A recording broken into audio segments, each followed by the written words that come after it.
to my speech. My name is Hayko Blessin. I am employed by JBL and I am marketing manager of JBL Germany, and I'm also leading the research expeditions and workshops of JBL. And it's an honor to be here. Great city, I really like Moscow. And I would like to tell you a little bit about our research expeditions, especially according what can we learn for our aquarium, what can we learn from nature. Добрый день, добро пожаловать на наш доклад. Меня зовут Хайко Блессин, я менеджер JBL и также руковожу исследованиями. И сейчас вы услышите доклад о том, как мы можем научиться чему-либо у природы. Okay, let's start. Let me see how the technical stuff works.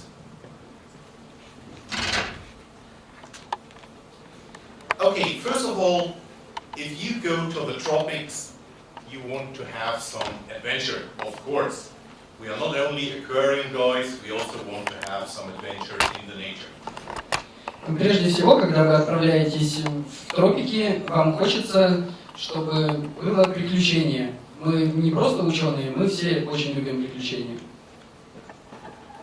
We want to explore the nature, and the dream of us is to go into a river, stream or lake where it is like an aquarium, clear water, watching our fish. И мы также исследуем все, что находим, и когда опускаемся в воду, то рассматриваем ее как аквариум с чистой водой, с рыбами и всем прочим. And of course, we want to learn. That means we want to check water, we want to analyze the biotopes, and then we want to copy the nature into our aquarium or terrarium. И также мы хотим научиться. Это значит, что мы анализируем параметры воды и все прочее, и пытаемся перенести это все в аквариум или террариум. Not everybody has the money and the time to go somewhere around the world to quite forest destinations. Some of us has to take the nature at home. Не у всех из нас есть достаточное количество денег для того, чтобы отправиться в путешествие, поэтому многие из нас привносят кусочек природы к себе домой. And if we do research, we try to take the results of the research to develop our products. И если мы производим какие-либо исследования, то в конце концов мы хотим получить результат, который можно будет использовать в наших продуктах. I prepared some destinations for you. We will go to South America, we will go to the Rift Lakes in Africa, and in the end, a few words about Indonesia. Здесь представлены те пункты, в которые мы сейчас отправимся. Это Южная Америка, Южная Африка и Индонезия. Let's start with South America. There are several regions which were interesting to go. And we will start with the Amazon Basin. We will have a look at French Guyana, and we will have a look at the Pantanal. Начнем с Южной Америки. Здесь существует несколько регионов, которые нас интересуют. В первую очередь это бассейн реки Амазонки, также Французская Гвиана и Пантанал. Let's start with French Guyana. French Guyana is safe. That is very important. If you go to some countries in South America, like Colombia, then you are really endangered. It's really dangerous and difficult. So French Guyana, due to the French army training in this area, it's a very safe country. Французская Гвиана – это очень безопасная страна, в отличие от других стран, например, Колумбии. И несмотря на то, что здесь проводятся учения французской армии, но все равно страна очень безопасная. There are direct flights, at least from Germany, from France, from many countries. I don't know about Moscow, but it's not as difficult as some other countries around the world, where you need about a week to go there. Также, что немаловажно, туда существуют прямые перелеты, например, из Германии и Франции, не знаю, как насчет Москвы, но в некоторые страны можно добираться неделями. French Guyana is very interesting because it already belongs to the Amazon Basin. Французская Гвиана также очень интересна, потому что она уже относится к бассейну реки Амазонки.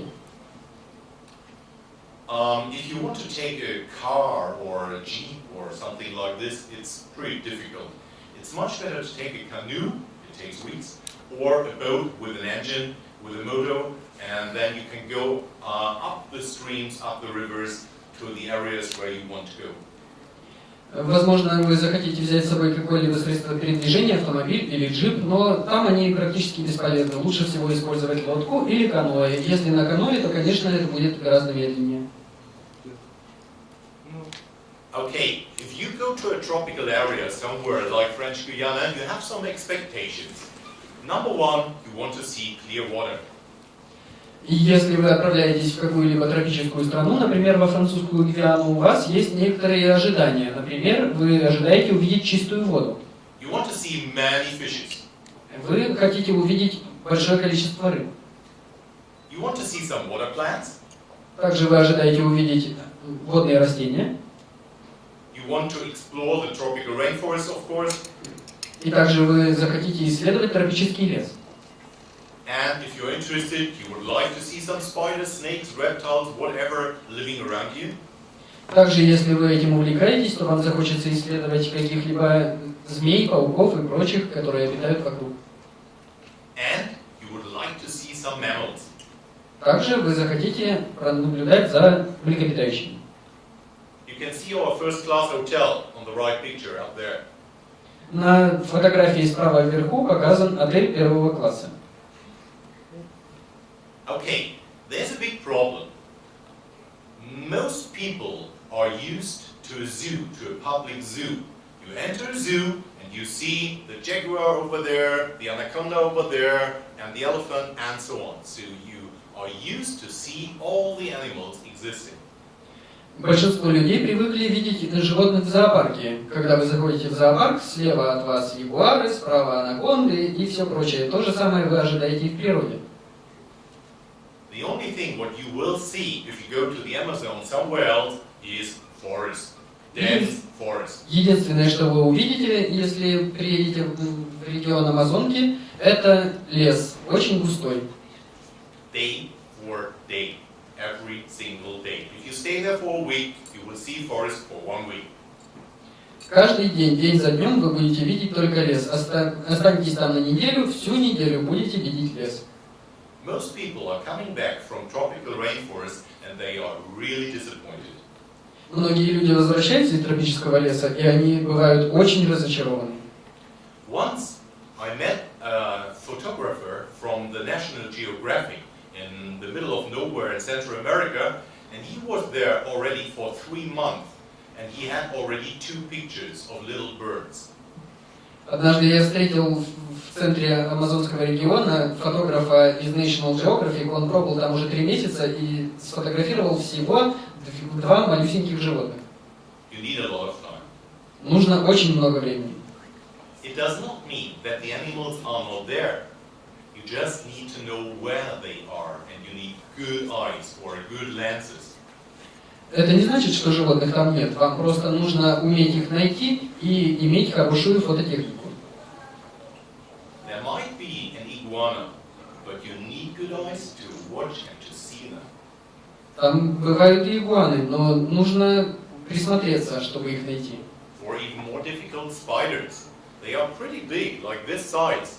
But if you have a distance of about 10 meters, 20 meters, you will not see the spiders. Или вот, например, пауки. Они довольно крупного размера, но на расстоянии их очень трудно разглядеть. You might see parrots. There are many birds, and if they are flying, not if they are sitting, but if they are flying, you will see all the birds. Также там очень много птиц, и если они будут летать, то вы их увидите, но только не тогда, когда они просто сидят. Everybody wants to see the jaguar in Central America or in South America. Все хотят увидеть ягуара в Центральной или в Южной Америке. The only thing what you will see are the footprints. Единственное, что вы увидите, это их следы. Okay, let's go to a river in French Guyana. You want to see crystal clear water. Итак, отправимся в реку Французской Гвианы, где вы ожидаете увидеть кристально чистую воду. But the problem is the water is not really clear. Проблема в том, что вода там совсем нечистая. If you want to have clear water, you have to go to little streams, to little rivers. The smaller the river, the clearer they are. Для того, чтобы найти чистую воду, нужно отправиться в маленькие речки. Чем меньше река, тем прозрачнее в ней вода. So you can see on this picture that we have already water plants, that the water is almost clear. It's not like an aquarium, but at least you have some visibility. На этой фотографии показано, что вода уже довольно чистая. По крайней мере, она не такая, как в аквариуме, но по крайней мере видно, что в ней находится. Yes, variety of fish. Yeah, there they are. You have the catfish, the tetras, the cichlids, all the fish you know from the aquariums you might find in those little streams. В этих маленьких реках можно найти различных рыб, всех, кого вы знаете по аквариумам, тетр и цихлид и различных самов. You can do a little bit snorkeling. Diving would be too much, but snorkeling is fine, and you can watch the fish, you can watch the plants. Можно погрузить голову в воду, нырнуть там невозможно, конечно, вследствие небольшой глубины, но так будет прекрасно видны и рыбки, и растения, за которыми вы хотите пронаблюдать. That's an underwater picture. You can see the water is pretty clear, but it is not crystal clear. На этой фотографии видно, что вода хоть и довольно чистая и прозрачная, но она не такая прозрачная, как в аквариуме. Some of the plants are real underwater plants, but many plants are not underwater plants. They are just swamp plants or immersed plants. Некоторые растения действительно водные, но некоторые просто затоплены. This is cloudy underwater picture from a little river. Это мутная подводная фотография из небольшой речки. If you want to do a water test, you have a problem. You know that you need some water to add the drops from the test kit, and then you compare the color. But if the water has already a stain like this, then it's getting difficult. Для того, чтобы произвести измерение параметров воды, необходимо взять какой-то образец воды, накапать в него препарат из бутылочки и потом сравнить цвет с образцом. Но если вода уже окрашена, это становится очень трудно сделать. That's why we need a little trick. We take the water from the river and we use, wait a second, I'll show you. We use this product, the Samic Micro. This is a very fine filter floss, and we put the water through this floss, and then it's much clearer than before. Для этого мы используем небольшой трюк. Мы берем специальный продукт, это очень тонкий материал очень тонкой очистки, проходя через который вода становится гораздо прозрачнее. So, the same in the aquarium. There's almost no aquarium in the world where the water is absolutely crystal clear. It has always a little stain. То же самое и с водой в аквариуме. Не бывает в мире такого аквариума, где вода была бы идеально кристально чистой. Всегда она имеет какую-либо окраску. The JBL test kits have one really good advantage. The test kit includes or balances the coloration of the water with this comparator system. В препаратах для измерения параметров воды у JBL существует очень важное преимущество. В них используется компараторная система, которая учитывает окраску исходной воды. So here you can see that you always take two samples of water. One part of this water you put above the color chart, and the other one you put above the white cardboard. And then the coloration is balanced, even if your water has a little stain. В этой системе необходимо поместить образец воды в две различные баночки. И одну поместить на окрашенный кружок, а другую на белый. В таком случае окраска будет сбалансирована, и вы сразу поймете, какой вариант нужно выбрать. И будет всегда учитываться окраска воды в аквариуме. Okay, here I show you some of the water conditions of this river, where we found all the fishes I showed you before. The air temperature is about 33 degrees Celsius. But even if it's so warm the water is never more than 27 degrees Celsius. Теперь я вам расскажу о параметрах воды, в которой проживают все те рыбы, которых я вам раньше показывал. Несмотря на то, что температура воздуха составляет 33 градуса Цельсия, температура воды никогда не повышается выше 27 градусов. If you're looking for water plants, this is a pretty important information. Most water plants don't tolerate high temperatures. Если вы ищете водные растения, вам нужно обязательно знать, что большинство водных растений не переносят высоких температур. There are even many water plants which really like only 23 to 25 degrees Celsius. И большинство водных растений предпочитают температуру в 22-23 градуса Цельсия. The pH is pretty low, 5.5 to 6. Кислотность довольно низкая, 5,5-6. No magnesium, no calcium shows no total hardness. Нет магния, нет кальция, поэтому и нет общей жесткости. A little bit of carbonate hardness, but very low, with only 2 degrees. Есть небольшая карбонатная жесткость, но совсем маленькая, всего 2 градуса. Conductivity, the salt level is pretty low, with only 31 microsiemens. Проводимость содержания солей всего 31 микросименс. You see, in the nature, you never find any nitrogen compounds. No ammonium, no ammonia, no nitrite, no nitrate, and very often no phosphate. В природе вы никогда не обнаружите в воде азотистых соединений, и зачастую даже фосфорных соединений там нет. In the aquarium, the situation is just the other way around. In the aquarium, we have too many phosphates, too many nitrates. All this stuff we have in high quantities in our aquariums. В аквариумах зачастую ситуация обратная. Там зачастую содержится слишком большое количество азотистых соединений и соединений фосфора. We find some iron, 0.2 to 0.6 milligram per liter. It depends on the river. Мы также обнаружили небольшое содержание железа, 0,2-0,6 мг на литр. Это зависит от реки. And the oxygen level is always very high. Doesn't matter where you are. The oxygen level is high. Some people want to tell you that you have to keep low oxygen level in your aquarium. This is not true. You need a high oxygen level. Во всех реках, где мы побывали, всегда очень высокий уровень содержания кислорода в воде. Многие говорят, что достаточно естественного кислорода в аквариуме, но это не так. Всегда нужно поддерживать очень высокое содержание кислорода в воде. If we want to keep these low levels in our aquarium, the hardness levels, we have to make sure that we have to change our water conditions. Like Moscow water, I learned today that you have medium hard water. Для того, чтобы подготовить воду для аквариума, необходимо сделать ее мягкой. И как я узнал сегодня, у вас здесь в Москве вода средней жесткости или жесткая. This is a little bit technical now, but I want to explain you what you can learn if you find, for example, no total hardness, but you find some carbonate hardness.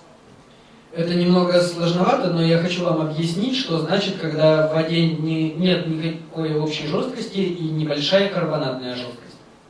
For example, there is a rule of thumb that if you find 1 degree total hardness, it equalizes 30 microsiemens conductivity. Если вы находите в воде 1 градус общей жесткости, то это составляет 30 микросименсов. In this river, we have 0 degree total hardness. That means no calcium and no magnesium. В этой реке мы не обнаружили никакой общей жесткости. Это значит, что нет солей кальция и магния. But we had 2 degrees carbonate hardness. Но мы обнаружили 2 градуса карбонатной жесткости.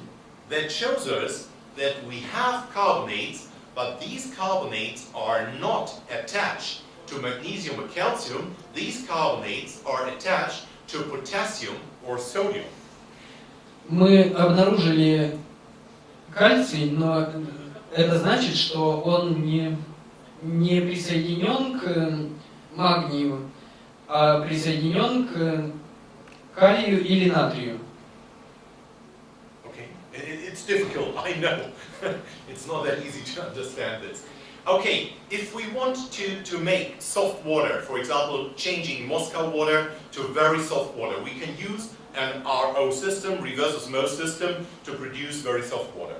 Для того, чтобы сделать воду мягче, мы можем использовать систему обратного осмоса.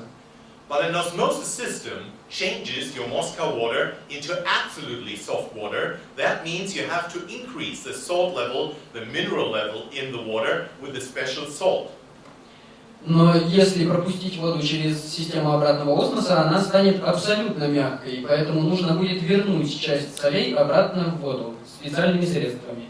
That's why JBL developed a special salt for osmosis water. We call it Aquadur. And if you have water with 0-degree hardness, and if you want to increase it to 5-degree hardness, you need around 2 spoons, means 37.5 gram per 100 liter. Just a little bit, and then you get exactly the hardness level, the mineral level you want to have. Для того, чтобы повысить жесткость, используется разработанный нами препарат Aquadur. Для того, чтобы повысить жесткость в 100 литрах воды, достаточно добавить 2 ложки этого средства, это значит 37,5 граммов, и вы повысите жесткость на 5 градусов.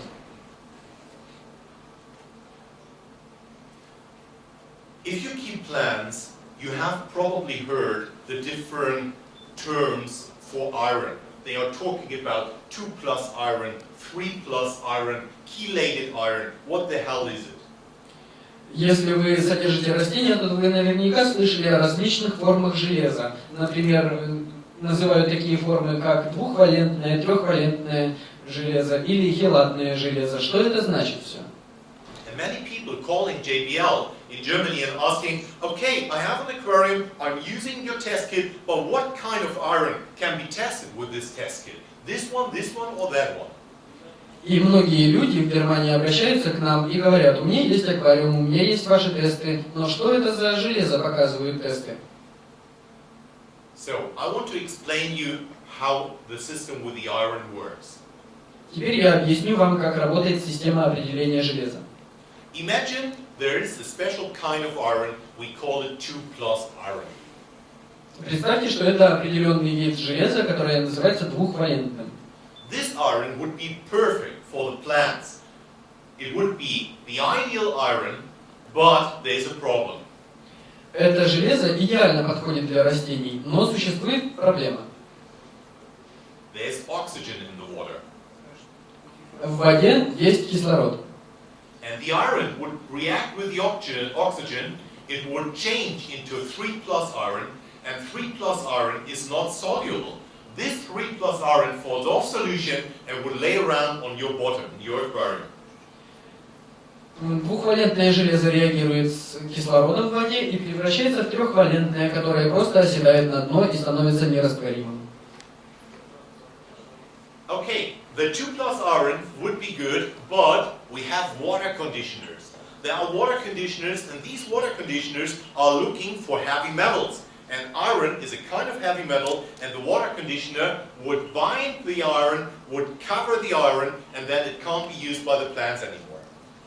Таким образом, нам нужно использовать кондиционеры для воды. Кондиционер ищет тяжелые металлы, обволакивает их, и таким образом металл становится недоступен для внешних воздействий. And there's another problem. And that is the reason why JBL uses a little trick to protect the iron. We use the 2+ iron and put a chelator around it, a protection. Вот для этого мы используем специальное защитное средство для того, чтобы окружить молекулу двухвалентного железа специальным защитным веществом. And if the iron is protected, like here, it can be used by the plants because the protection can easily be opened by the plants, but it's resistant against oxygen and it's resistant against the water conditioner. И защищенная таким образом молекула двухвалентного железа остается доступной для растений, так как растения прекрасно преодолевают эту защиту, но защита предотвращает молекулу от воздействия кислорода и от воздействия кондиционеров в воде. That is the reason why we can't just use 2 plus Rn, put it in the water, it would be oxygenized, and that's why we have a special design fertilizer, either the basic fertilizer or the daily fertilizer, which protects the minerals against the oxygen and water condition. Таким образом, мы не можем использовать чистое двухвалентное железо, иначе оно сразу же прореагирует с кислородом, растворенным в воде. Нам необходимо использовать железо в специальных удобрениях, которые могут потреблять растения. There is one more problem with some of the minerals. Также есть небольшие проблемы с другими минералами. Iron and some other minerals we can protect with a chelator, and then you can dose it in advance. Let's say today for the next 2 weeks. Некоторые микроэлементы можно защитить специальным составом, и их можно дозировать в аквариум для дальнейшего использования, например, в течение следующих 2 недель. But some elements, like cobalt or, oh, I can't read it, lithium probably, no, there's lithium, titanium, and so on, all those, they can't be protected. That's why we put it in a daily fertilizer, and you have to add it day by day. Но другие микроэлементы нельзя предохранить заранее, и поэтому их добавляют каждый день, чтобы они были использованы именно в течение дня. Okay, let's go back to the tropical rainforest. Sometimes it's pretty difficult to walk inside the tropical rainforest. It's better if you walk inside the river, or you take a canoe or whatever, but it's the only chance for you if you want to look for spiders, reptiles, snakes, lizards, and all that stuff. You have to walk. You have to look for them. В дождевом лесу бывает очень трудно передвигаться пешком. В основном там передвигаются на лодках или на каноэ, но для того, чтобы обнаружить наземных животных, обязательно нужно идти пешком. Many people think that tropical rainforest is a dry forest. Well, this picture shows you that's why they call it rainforest. Многие думают, что тропический лес – это сухой лес, но на этой фотографии вы видите, почему он называется дождевым лесом. It's raining almost every day, but it's raining only for 10 minutes, half an hour, probably an hour, but not more. Дождь идет каждый день, но дожди очень кратковременные, по 10 минут, по полчаса, может быть час. Terrarium animals. It's much more difficult to find them, but if you have a good guide in India or a guy who knows about terrarium animals, then you have a good chance to find the terrarium animals. Террариумных животных бывает очень трудно обнаружить, но если у вас есть хороший гид, который поможет вам обнаружить их, то тогда у вас есть шансы. We have lizards, ants, many ants, millions of ants. You will find ants everywhere. Там есть ящерицы и очень много муравьев, миллионы муравьев повсюду. And they are pretty big. They have the size of a finger. И есть довольно крупные особи, достигающие длиной в палец. Many spiders, you have a good chance to find the bird spiders in the rainforest. В дождевом лесу также большая вероятность обнаружить птицеедов. Don't be afraid, they are not aggressive at all. Но не бойтесь, они совсем не агрессивны. The kids of the Indios, they like to play with the spiders. Дети индейцев очень любят играть с этими пауками. Turtles. Very, very difficult to find turtles. It's easier to find snakes or lizards, iguanas, than turtles. Очень трудно обнаружить черепах. Легче найти ящериц, змей, игуан, но черепах очень трудно. You might see many water turtles. If they're resting in the sun, then you can see them. But as soon as you approach to the turtle, then they go into the water and you will never find them. Вы можете увидеть, как черепахи отдыхают на берегу, нежатся под солнцем, но только будете к ним подходить, они сразу же все разбегутся. We also analyze the biotopes not only for aquarium, we also do analysis for terrarium animals, like with a hydrometer, temperature, and all that stuff. Мы анализировали не только параметры для аквариумов, но и для террариумов, для различных биотопов. We put all these data in a table, in a schedule, and then we can see what happens. Мы все данные обобщали в виде таблицы, и тогда могли проследить динамику. Most important figure is UVB radiation for most of the terrarium animals. Наиболее важный параметр для террариумных животных – это ультрафиолетовое излучение типа B.